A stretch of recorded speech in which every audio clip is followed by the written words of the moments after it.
მოგესალმებით, დღეს ოთხშაბათია, ჩემი ანალიტიკური გადაცემით, ფაქტი მოვლენა კომენტარი, ანალიტიკური საუბრები დემურ გიორხელიძესთან. ძირითადად დღეს აქცენტს გავაკეთებ საშინაო საკითხებზე, იმიტომ რომ ამაზე მნიშვნელოვანი ჩვენთვის არაფერია. ეს არის ის, რომ იტყვიან სრულიად უტიფარი საქციელი ხელისუფლებისა, როცა ის იწყებს ქვეყნის ღია გაყიდვას, თუმცა ამას კალგახანია აკეთებს.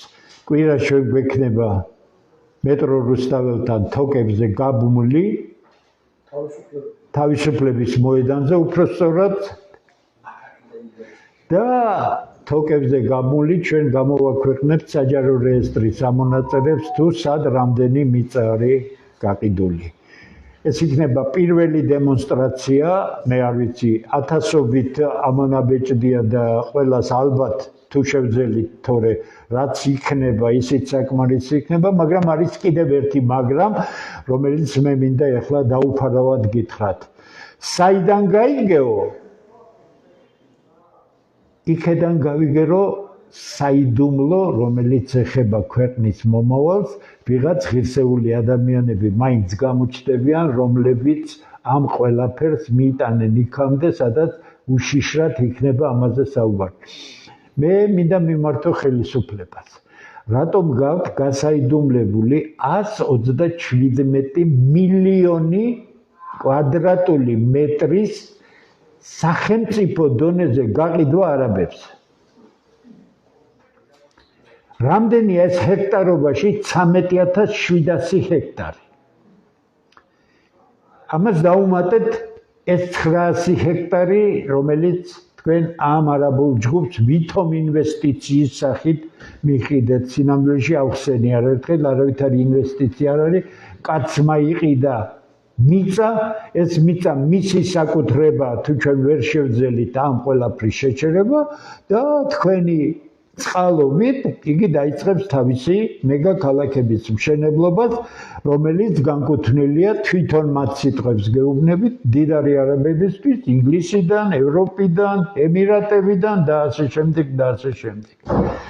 ის აღვირახსნილი პროპაგანდა, რომ თურმე ეს კარგია და ამაში ჩაერთო ეგრეთ წოდებული ექსპერტები ბჭყალებში, რომელი ექსპერტები თქვენ ხართ, ან რომელი ეკონომიკის ექსპერტები თქვენ ხართ, რომ ინვესტიციური პროექტი, რომელიც არ იცით მისი ფინანსური მაჩვენებლები, არ იცით მისი საერთოდ დებულებებიც კი, მე თავს ვანებებ, რომ ფინანსური ანგარიშების გაკეთება შეგიძლიათ და პროექტის შეფასება, ხო? მაინც უჭერთ ხარს, იმიტომ რომ ასეთია გაფუჭებულობის ხარისხი, პარალელებს ატარებენ და აბსოლუტურად მცდარ პარალელებს, თითქოს რა 300 წელი ხო იყო არაბები და რა გვიქნეს და ახლა რა 400 წელი თუ იქნებიან, რას გიზამენ, იცით? 10 წლის მერე ქართველები აქ იქნება უმცირესობაზე უმცირესობა. ყველა პროგრამა შესრულებული იქნება და ამ ფანტასტიკურ ქვეყანას ჭკვიანი არაბები თავისთვის შესანიშნავად მოუვლიან. ჩინელებმა ხო ააშენეს ზღვასთან ქალაქიო და ხო წავიდნენ? საწავიდნენ?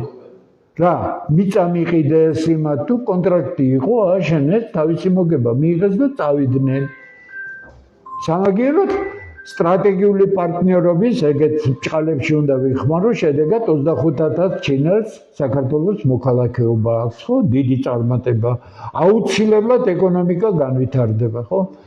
არაბული ინვესტიცია ბჭყალებში არის მიწაში გადახდილი ფული, ეხლა უკვე არაბების საკუთრება, რატომ გაასაიდუმლო?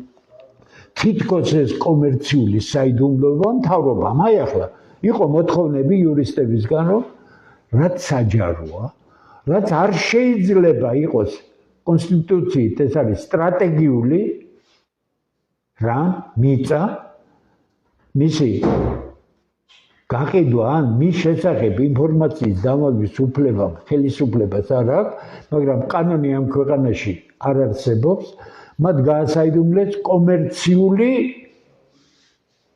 საიდუმლოს დაცვის მიზნით. წინამძღოლში საუბარია იმაზე, რომ ამ გასაიდუმლების შედეგად იურისტების კვალიფიციური მოთხოვნა ამ კონტრაქტის წარმოდგენისა იქნება ბლოკირებული გარკვეული დროით, იმიტომ რომ სასამართლო პროცესებს დრო უნდა.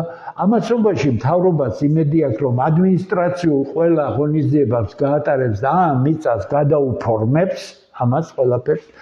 შემდეგ სანამ სასამართლოში ავძრავთ ჩვენ საქმეს და გამოვითხოვთ სასამართლო წესით ამ კონტრაქტს, რომელსაც ვეღარ დამალავენ, ამასობაში დაწყებული იქნა მშენებლობა და გაყიდო ამას 5 წელი მინიმუმ დაჭირდება. ამასობაში იქ შესახლებული იქნებიან არაბები, ძირითადად 100,000-ობით ადამიანი და გამოდის რომ იურიდიული გზით თითოეული მათგანის წინაშე უნდა აღიძრას შემდეგ საქმეები, თუ ჩვენ ასე გაგვაბრიყვეს და მიგვიყვანეს ამ მდგომარეობამდე. ამიტომ უსაშველოდ საშიში რამ ხდება, საუბედუროდ მე არაფერი მაქვს პრეტენზია და არ მოიხსენიებ იმ ხალხს, რომელსაც საერთოდ მხოლოდ თავისი ბელადი უყვარდა მოწონს და საქართველოს და მისი ოჯახი არაფერში არ აინტერესებს. ამიტომ ეს მხარდაჭერა ქვეყნის გაყიდვისადმი არის ერთი მხრივ გონება-სიჩლუგის ბრალი, მეორე არის გაუნათლებლობის ბრალი, მესამე არის უღირსობის ბრალი და მეოთხე არის ინტელექტუალური დეგრადაციის, არადა ქართველი ყოველთვის იყო შინაგანად ინტელექტუალი, მას არ ჭირდებოდა ამისთვის დიპლომები, საუბედუროდ ეს იქნა დაკნინებული. მე არაფერს ვამბობ იმ ფული ხელფასზე მყოფ ექსპერტებზე, რომლებიც უბრალოდ ერთ იდიოტობას მეორე იდიოტობას უმატებენ და შეფასებებს, რასაც აკეთებენ, არის უბრალოდ სამარცხვინო. თუ ამ ეგრეთ წოდებულ ექსპერტებს რაიმე პრეტენზია ექნებათ, მე კი იცით ყველამ რომ თავაზიანი ადამიანი ვარ, შემიძლია მიმიწვიეთ, სადაც გნებავთ, დავჯდეთ და პროფესიულად წესიერად ვისაუბროთ, ერთი ვნახოთ რა ექსპერტები ხართ თქვენ, რა ეროვნული პოზიციის ხალხი ხართ, კიდე გეუბნებით, ამას რაღაც ვაშა პატრიოტიზმით არ გეუბნებით, რა ხალხი ხართ საერთოდ, რომლებსაც დაგიკვეთეს, რომ გამართლოთ ეს საზიზღრობა, რომელსაც საქართველოს გაყიდვა ქვია. გითხარით საიდუმლო მუხლი ამ ხელშეკრულებაზე, გითხარით ხელისუფლების მიერ გაყიდული სახელმწიფო საკუთრებაში ყოფი 127 მილიონი კვადრატული მეტრი და დანარჩენი 186,000 კვადრატული მეტრი ბინა იყო გაყიდული არაბებზე, ფირმებზე, რომლებიც ყიდულობენ ამას და შემდეგ ყიდიან არაბებზე, საკმაოდ სერიოზულ მოგებას იღებენ, ხო? მაგრამ ეს არაბები ადრე თუ გვიან ამ თავიანთ სახლებში მოვლენ და მოდითო ბინადრობის ცენზი ავწიოთ და გავართულოთ ეს ზღაპრები, მოუყევით სახლში ისეთ ვინმეს, რომელსაც საერთოდ გაგება არ აქვს. ჯერ ერთი აზრი არ აქვს ამ წინადადებებს უბრალო მიზეზის გამო. დემოგრაფიული კატასტროფის გამო სხვა ყველაფერი კარგად რომ იყოს, ქართველები მალე იქნებიან გაეროს სამსახურმა გითხრა, მომაკვდავიერი ხარ. 2050 წლისთვის იყო ნათქვამი, გადამოწიეს 2032 წლისთვის. დიახ, 2032 წელს ქართველები იქნებიან, მანამდე იქნებიან, მაგრამ მე გეუბნებით ეხლა რაც არის, საუკეთესო შემთხვევაში ეროვნულ უმცირესობაში. დემოგრაფია არ არის, მიგრაცია უზარმაზარია, იმიგრაცია უზარმაზარია, ხო მე გეკითხებით, ქართველებისგან დაცლილ ქვეყანაში მოქალაქეობას არ მიიღებენ არაბები, ეს ხო სასაცილო. არა მარტო მიიღებენ, ისინი უმრავლესობა იქნებიან, შესანიშნავად მოაწყობენ ამ ქვეყანას, ფანტასტიკურად მოაწყობენ, თავიანთ არჩევნებშიც გაიმარჯვებენ ქალაქის მერებად და ასე შემდეგ. თქვენ რა გონიათ თბილისის მერად ის აგბაჯო თუ ვიღაც რომ კენჭი აყრევინეს, ეს იყო პირველი ტესტი, ძალიან შორს გამიზნული ტესტი, რა რეაქცია ექნებოდა ქართველებს. ქართველებს ჰქონდათ ბჭყალებში შესანიშნავი რეაქცია, იმიტომ 1%-ზე მეტი ამომრჩეველი გახდა ხარდამჭერი აგბაჯოსი, რომ ქალაქის მერი ყოფილიყო. ესე იგი, რამდენიმე წლის მერე აგბაჯო ნომერი 2 გახდება თბილისის მერიც, გახდებიან სხვა თანამდებობის პირებიც, ქართველები სად იქნებიან? ქართველები იქნებიან იმ უბედურ უმძიმეს შრომაში, რასაც ქართველი ქალბატონები, ქართველი მამაკაცების უსუსურობის გამო ხაც უსვამთ, გინდ გეწყინოთ, გინდ არ გეწყინოთ, მოსარიდებელი არაფერი არ არის. მოწყვიტეთ საკუთარ შვილებს, დღედაღამე ვერ გადადეკით, ვაგონები დაცალეთ, რაღაცა ქენით, რომ ოჯახი გაიტანოთ და ქალბატონები სახლში ყავდეთ და საკუთარ შვილებს, თქვენ შვილებს უვლიდეთ, მაგრამ ასე იცის იმან, როცა რაღაც მოინგრევა ერში და იწყებს დაკნინებას ყველაფერი. ამის წინაშე დგას საქართველოში სამუშაო ადგილები არ იქნება ქართველებისთვის. ხას უსვამ. ნებისმიერ თქვენგანს, ვინც მიმტკიცებს, რომ საქართველოში სამუშაო ადგილები შეიქმნა, მანახეთ, გამოაქვეყნეთ სექტორების მიხედვით, ეკონომიკის სექტორების მიხედვით, დარგების მიხედვით, სად რა სამუშაო შეიქმნა. თქვენ რა გონიათ, ეს რომ შემოიყვანეთ ეს აფრიკის ქვეყნებიდან ხალხი და გლოვოში და ანგენში დამტარებლებად არიან, თქვენ გონიათ ეს სამუშაო ადგილების შექმნით?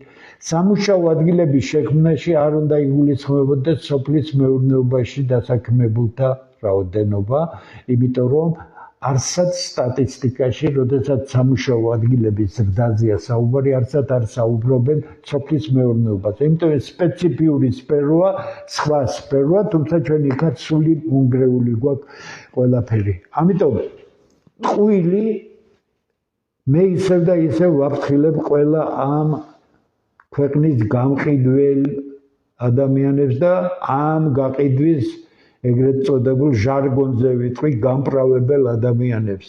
თქვენ გონიათ, რომ ეს დაუსჯელი დარჩება. ხას უსვამ, პირდაპირ გეუბნებით, იმიტომ რომ თქვენ ისიც გონიათ, რომ ქართველები ამას შეეგუებიან, რამდენი ქართველიც არ უნდა გადაიბიროთ, რამდენი გონება სუსტიც არ უნდა აყვიროთ უხეშად, უზრდელად. რომ ესე იგი თურმე ვინც ეწინააღმდეგება ამ უბედურებას ის არის ვიღაც საშინელი ბუა, რომელიც უნდა თუ არ განადგურდეს, უნდა ძალიან ცუდ მდგომარეობაში ჩააყენოთ. კი ბატონო, ეცადეთ, რომ ყველა ჩვენთაგანი ვინც ამის წინააღმდეგი ვიქნებით, ან ლიკვიდაცია გაგვიკეთეთ, ან ჩაგვაყენეთ ცუდ მდგომარეობაში. იმასაც დავინახავთ რა გამოგივათ. საკმარისი ერთი არასწორი ნაბიჯი გააკეთოთ და დააჩქარებთ ყველა იმ პროცესს, რომელიც თქვენ მაინც გელოდებათ წინ. კიდე გეუბნებით, საღი ქართველები არ გედავებიან, თუმცა არალეგიტიმური ხელისუფლება არ გედავებიან ხელისუფლებაში. ხო ხარ ხელისუფლება? რაღაცა ერთი მაინც გააკეთე ისეთი. არიქა ვიღაცამ ქველმოქმედება გააკეთა და ესე სახელმწიფო მოღვაწის საქმე ქველმოქმედება არ არის. ქველმოქმედება არის ის, რასაც ცოტა სხვა კატეგორია ქვია. მანახეთ სახელმწიფო მშენებლობაში რა გაკეთდა. არაფორმალურა მმართველობამ ქართული სახელმწიფო გაანადგურა. პარლამენტი არ არის, მთავრობა არ არის, სასამართლო საერთოდ სასამართლო არ არის. მმართველობა მიდის სულ სხვა მხრიდან, სხვა წესებით, სხვა ინტერესებით, მთელი ქვეყანა ჩაძირულია კორუფციაში. ეხლა არ მითხრათ ამას, მე წლებია ვამბობდი და ძალიან ბოროტად მიყურებდნენ ამ ხელისუფლების მომხრეები, რომ მე თურმე რაღაცით ესე იგი არ ვარ კმაყოფილი, ხო? რა კმაყოფილი? ეხლა ერთმანეთს ხო იჭერენ. რამდენ მილიონებზეა საუბარი? მე მოვიგონე, მე ჩემი ცხოვრება 10 წელია ხელის გულზია, საჯარო პირი ვარ 30 წელია. მთელი პარლამენტის ჩემი ყველა გამოსვლა პირველი არხით გადაიცემოდა და დევს არქივში, საზოგადოებრივ მაუწყებელში 1600-ზე მეტი ჩემი ინტერვიუ და სტატია და შეფასება გაზეთებში, ტელევიზიებში და ასე შემდეგ და თულა მაგ დაკარგული, ხო?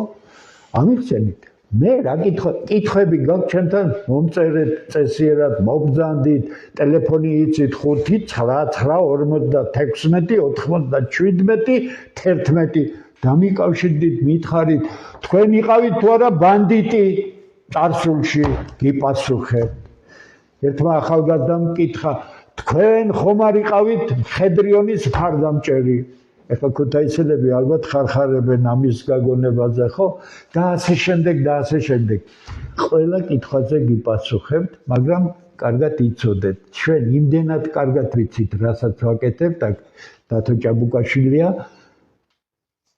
მოვლენ მალე სხვებიც აქ უამრავი ადამიანი მოვიდა დღეს და ჩვენ ამ ხალხის წინაშე უდიდესი პასუხისგებლობა გვაქვს, იმიტომ რომ ეს ადამიანები მოვიდნენ აქ თავისი ნებით. ჩვენ არავის არ ვიწევთ, ჩვენ რეკლამას არ ვაკეთებთ, რომ არის ამას მოგცემთ, ჩვენთან ფულს ვერ მიიღებთ, იმიტომ ჩვენ თვითონ არ აგვაქვს ეს ფული, იმიტომ რომ საერთო განწყობით ვახერხებთ იმას, რომ ეს ოფისი შევინახოთ, კიდე რაღაც ხარჯები გავწიოთ, ყველაფერი გამჭირვალეა, მობრძანდით ვისაუბროთ, რანაირი კითხვაც გინდათ ისეთი დაცვით და რა გვინდა ჩვენ კიდე გეუბნებით. ჩვენ ეს არ შეგვიქნია, იმიტომ რომ არჩევნებში მივიღოთ მონაწილეობა, ახლა ჩვენ ეს შევქმნით, რომ ეს ქვეყანა გადარჩეს.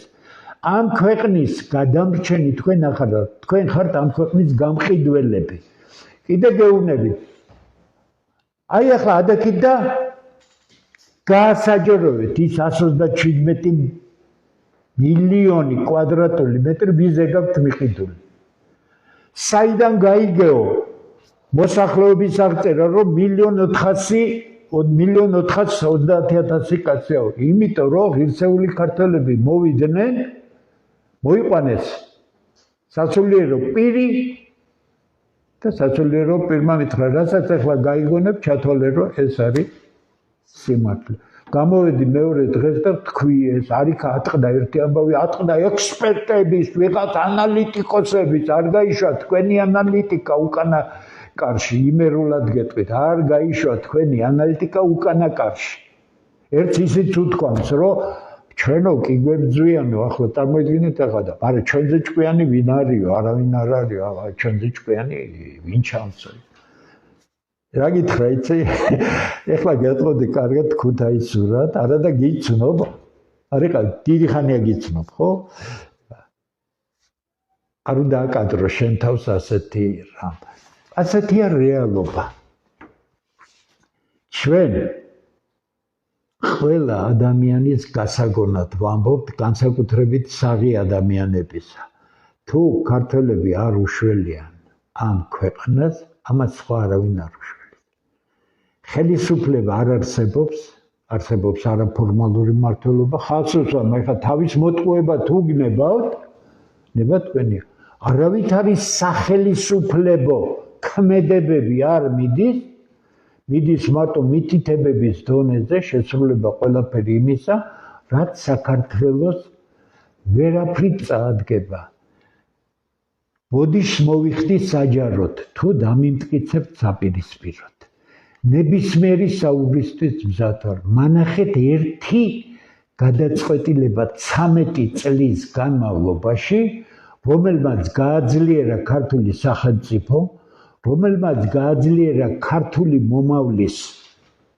ინტელექტი ახალგაზრდები მაგ ფანტასტიკური ახალგაზრდები მოდიან რა განათლებას ატენით და რას უშვებით ამ ახალგაზრდებს და მაჩვენეთ თქვენი გადადგმული ერთი ნაბიჯი რომელიც საქართველოს მომავალს ნაცმოძრაობა გაანადგურეთ ვისატყუებთ თქვენ კიდე გეუბნებით ვისატყუებთ ნაცმოძრაობა თქვენი მოკავშირეა კარგად აფინანსეთ და ნაცმოძრაობით გიდგათ სული რომ ხელისუფლებაში ხართ მთელი ოპოზიცია ხო თქვენ კონტროლ ქვეშა.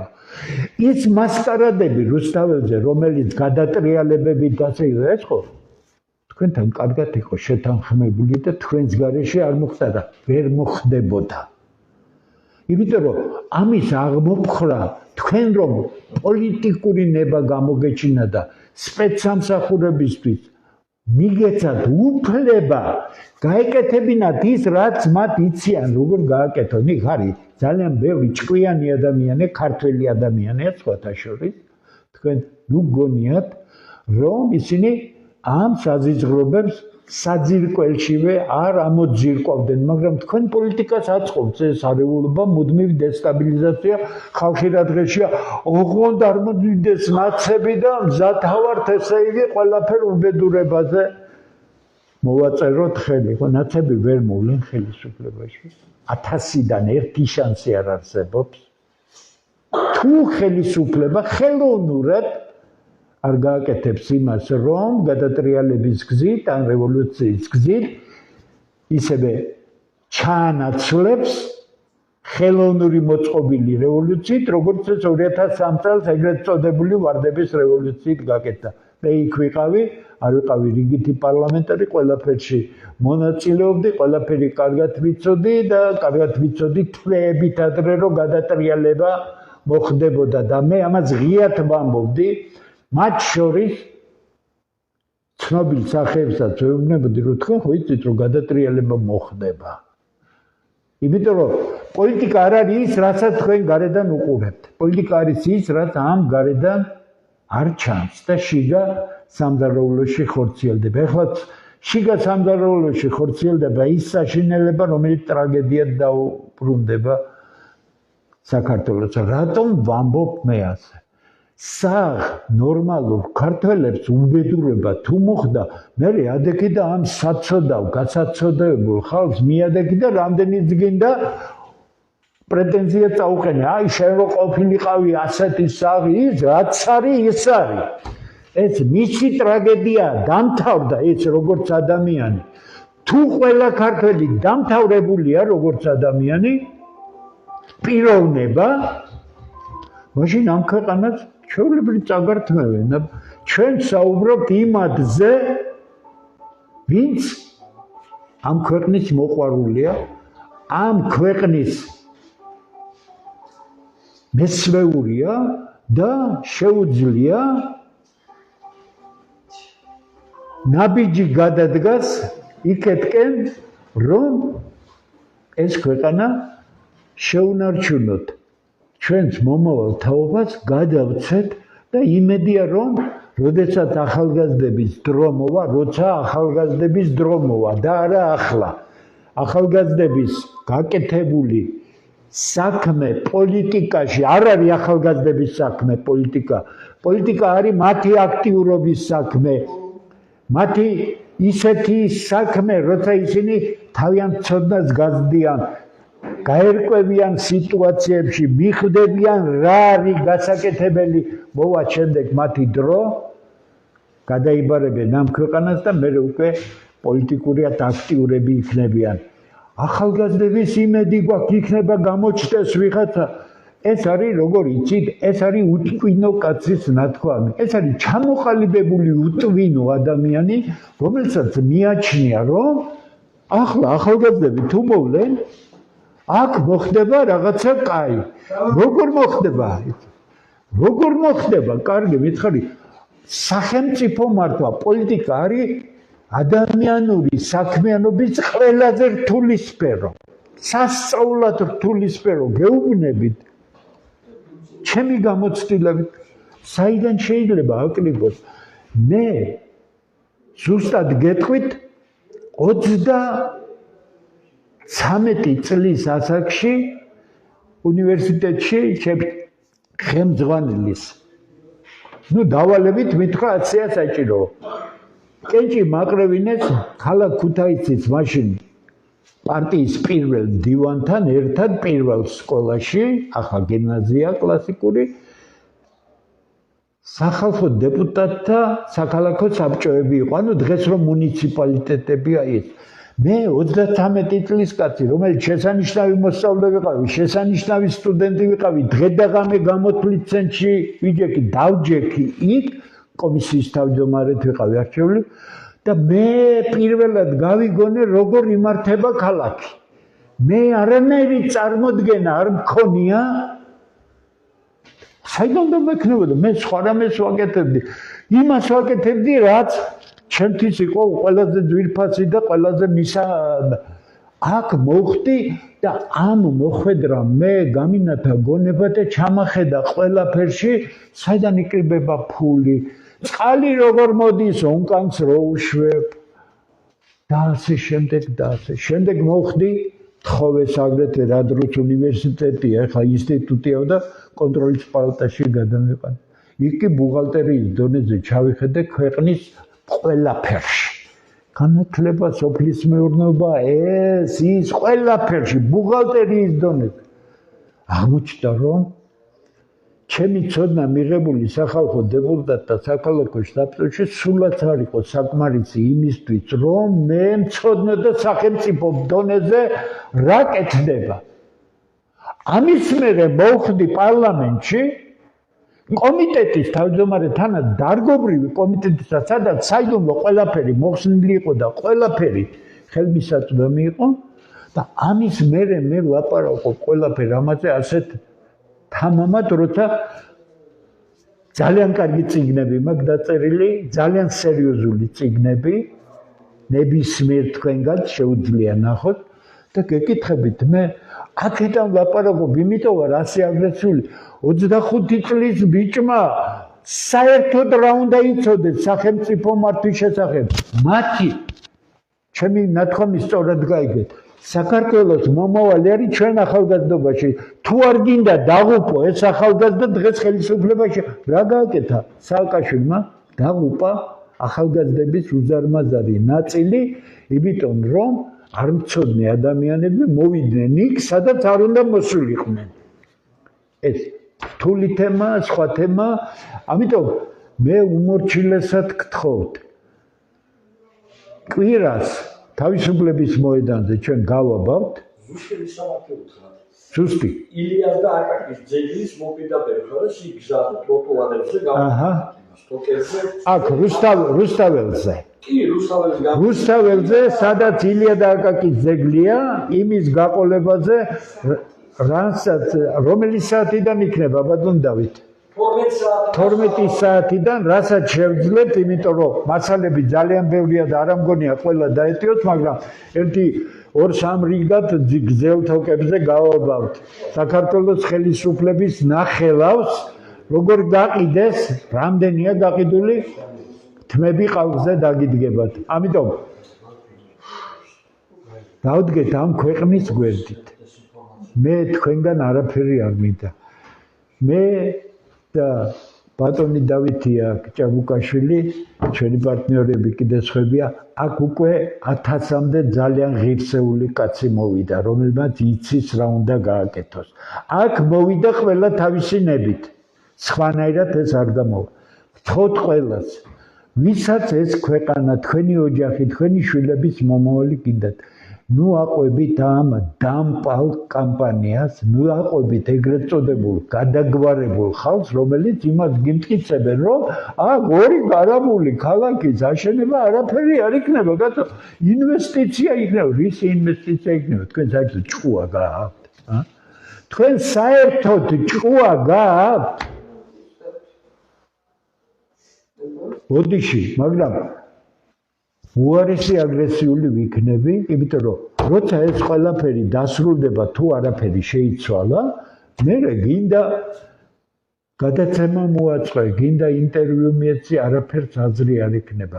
კიდე გეუბნებით, საქართველოს ყოფნა არ ყოფნის, ქართველების ყოფნა არ ყოფნის ამ ქვეყანაში, თორე საქართველოს არაფერი არ ემუქრება როგორც ქვეყანას.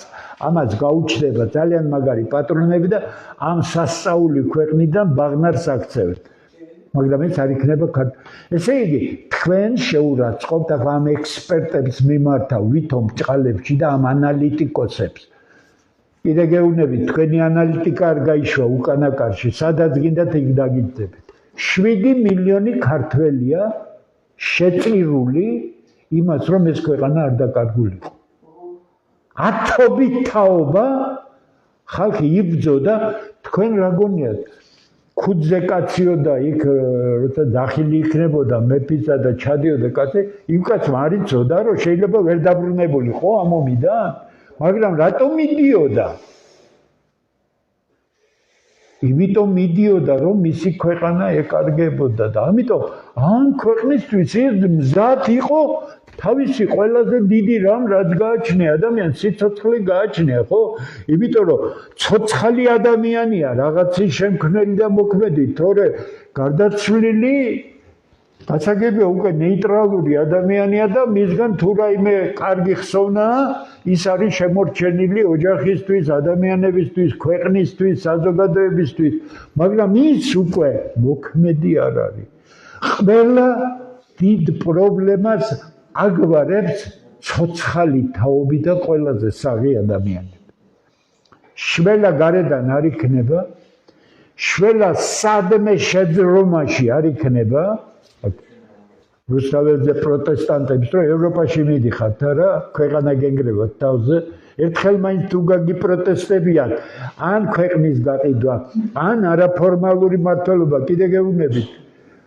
დავით ჭაბუკაშვილი ახალგაზრდებთან მივიდა რუსთაველზე და უთხრა აგერ რუსთაველთან გითხარით რა საპროტესტებთ დაჯერდით აგერ სტუდიაში ისაუბრეთ ისე დაიკარგნენ რა საპროტესტებენ ისიც არც იციან იმიტომ რომ ის ნაწილი თავარი ორგანიზატორი ეს არის ფულზე გაყიდული ახალგაზრდობა რომელსაც კარგად აფინა დანარჩენი მოტყუებული ახალგაზრდობა მე მათ შესახებ ტკივა გული, იმიტომ მზათავარ ყველგან მივიდე ამ ხალხთან და ვისაუბრო მათ, ამიტომ ამის საშინელების წინაშე ვდგავართ, გაიაზრეთ და ვინც ნაბიჯს გადადგამთ, ერთმანეთის გვერდით დავდგეთ და ყველანი ერთად დავდგეთ ამ ქვეყნის გვერდით. თუ არ გვინდა ისეთი ტრაგედიის წინაშე აღმოჩნდეთ, რომელსაც მე უკვე აღარაფრით ვეღარ გამოვასწორებ. დიდი მადლობა, კარგად გლანდებოდეთ, ხნეობას და წარმატებას გისურვებთ.